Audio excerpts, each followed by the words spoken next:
this area. Sorry, I don't know that one.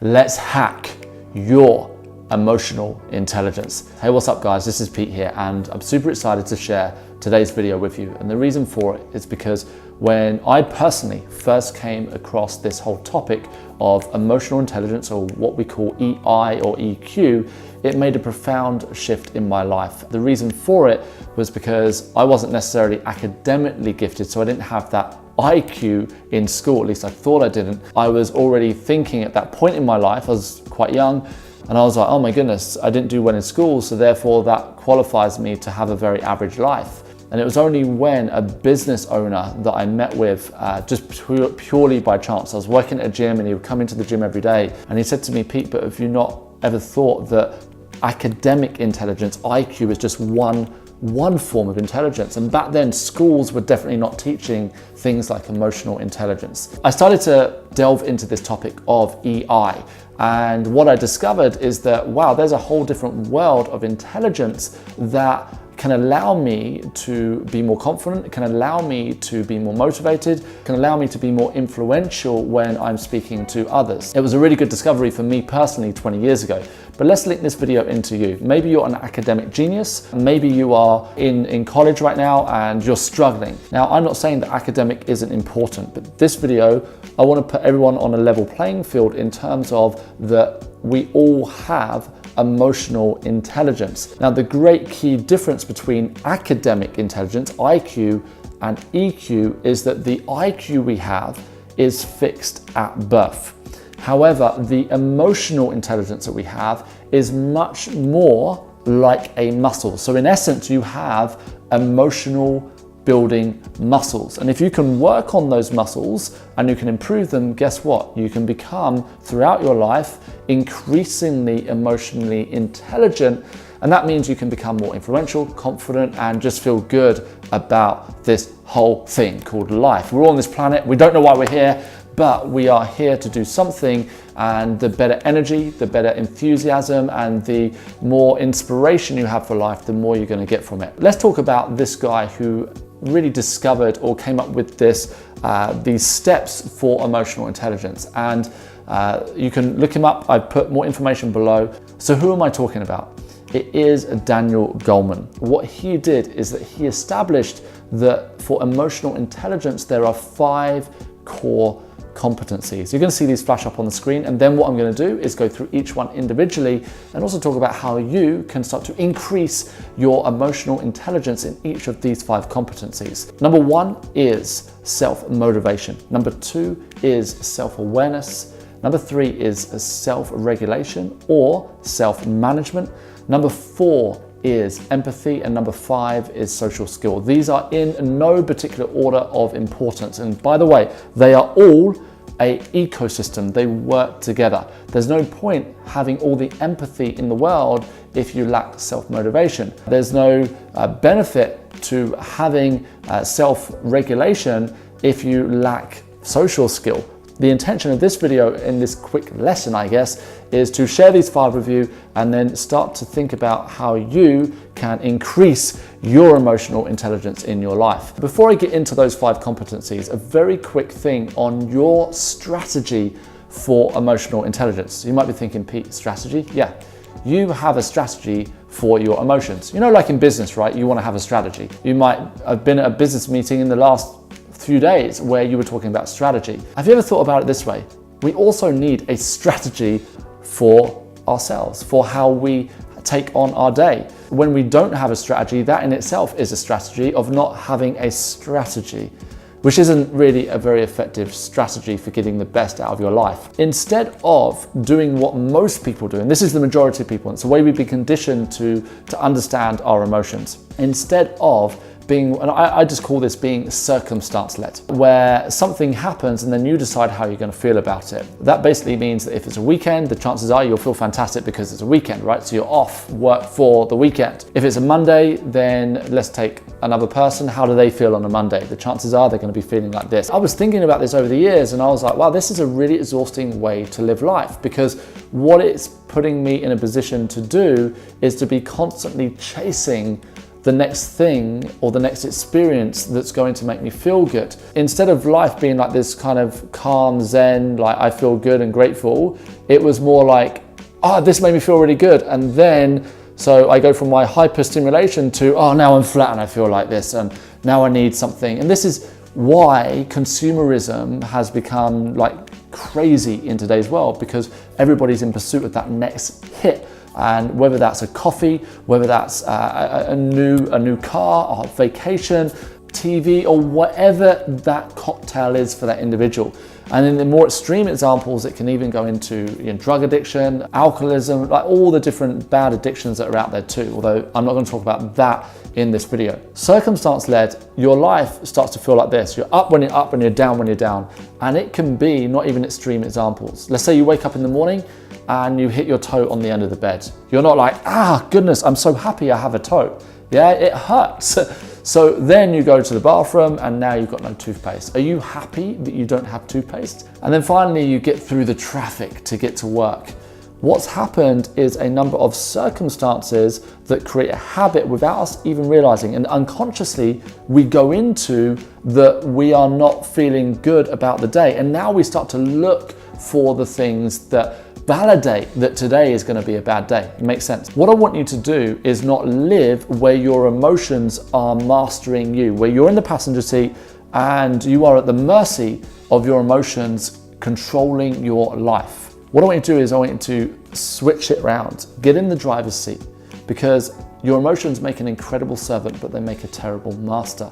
And how you do this, instead of being circumstance-led, you step up and you say, I will be me-led. Yep, that's you. I will be me-led. Now, a fun strategy to start your day right is to simply choose the emotions that will help you and empower you to have a phenomenal day.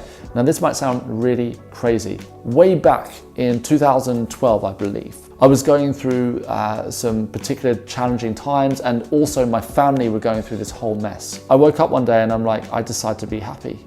And I chose happiness. And I've been choosing happiness every single morning, and it's not always easy, but I've been choosing happiness every single day ever since that. Imagine if tomorrow you woke up and all you could feel was gratitude, fulfillment, and excitement for your day. How would your day be different? Because here's the reality. When it comes to your emotions, as a human being, we can feel up to about 700 give or take emotions. What we've done consciously, but mostly unconsciously, is we've conditioned ourselves to feel consistently each day 5 to like 10 emotions. It's only when we peel back our behaviors and we look at it and say, hold on a second, the emotions that I'm consistently feeling, are they empowering or are they sabotaging my life? Some people every day wake up with anxiety. Other people wake up and they're depressed, and they go to that default behavior of being depressed. Emotionally, you don't get what you want, you get what you practice. And if you keep practicing the emotion of anxiety, of feeling anxious, what's going to be your automated behavior? It's feeling anxious.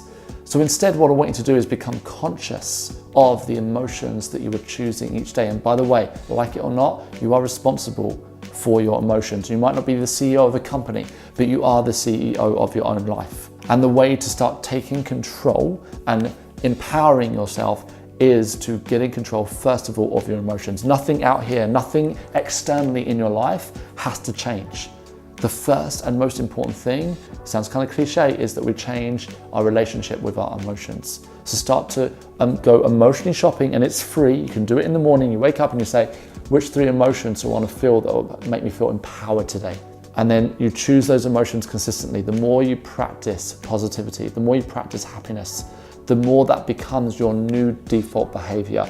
Your brain will literally change, that your neural pathways will change, so you automatically feel inspired. You automatically feel motivated. You don't need anything external to do it for you. So let's quickly go through these 5 competencies and how you might be using them currently, and then what you need to do to increase in each of these areas and how it can help you to live a great life, not even a good life. Number 1 is self-motivation. Self-motivation is that intrinsic driver that you have within you. Most people's strategy for motivation is to get the next thing. When this happens to me is what they say. When I get this or when that changes, I'll be okay. A lot of us have set up invisible goals that we need to achieve. It's almost like validation. When I get there, I used to do it. I said, I'll have a YouTube channel. I'll start talking about these topics when I've got 5 million in the bank or when I'm worth 5 million. And I don't even know why I set that figure. But it was only when somebody said to me, Pete, why have you delayed that you're going to do this? It's the same with your emotions too. Some people say, I'll be happy when. I don't want you to be happy when something happens to you, because nothing happens to you anyway, it all happens for you. I want you to be happy now. And the only way you get to be happy now is by practicing the art of happiness every day.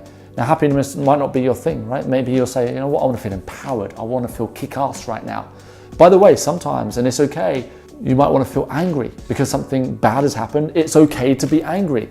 And I really need to say this clearly, that when it comes to your emotions, every emotion has a purpose. Every emotion is useful when used in the right context. But if you want me to do another video on that, then let me know in the comments and maybe I'll do another video on that too. But self-motivation, imagine if you can tap into and practice self-motivation day in and day out, so you don't any longer need to look for something external to motivate you. You automatically have motivation as your default behavior. But the way to practice motivation is to do something that is a little bit beyond your comfort zone or a little bit beyond what you want to do each day. I believe that motivation is when you emotionally may not want to do something, but you know by doing it, it makes your life better.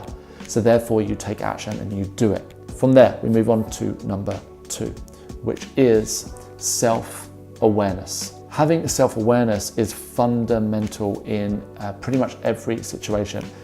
Sometimes we do slip into a place of non-awareness. Even if you are a Buddhist monk sitting up on the top of the mountain, we can slip into our autopilot.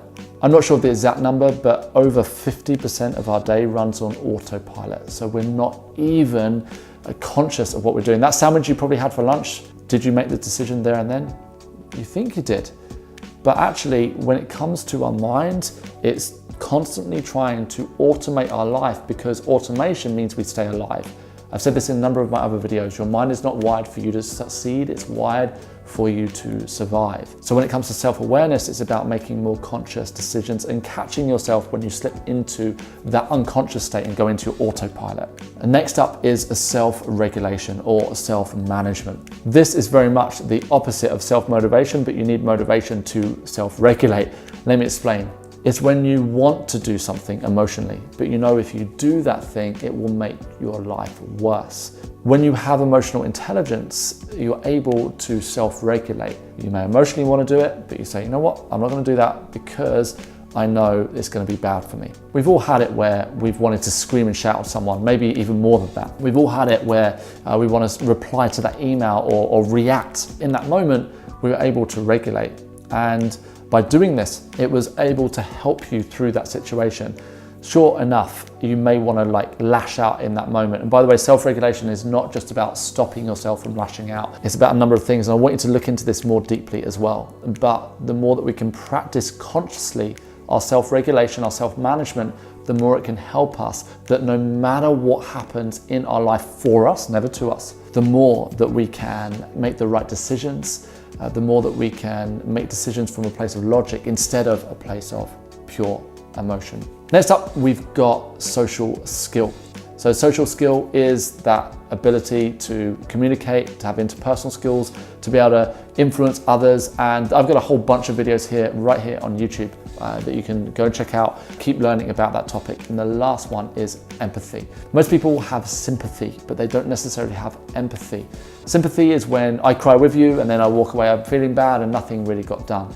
Empathy is about understanding what you are going through, being able to coach and being able to work with you so I can help you to get out of that challenge that you're having. Empathy is really understanding the emotions of what somebody else is going through and being able to inspire, to empower them, or just to help them. So that's your 5 competencies, and there is so much more I can talk about with emotional intelligence. The more you can work on it though, the more you can practice it, the more it's going to help you to have a fantastic life. And I want you to have the best life that you can have for you. So whatever it is that you want to do, then now is your time. Make sure you comment below, let me know the main takeaway you got from this video, and I'll see you in the next one. Next up is a self-regulation or self-management. Sorry, I don't know that one.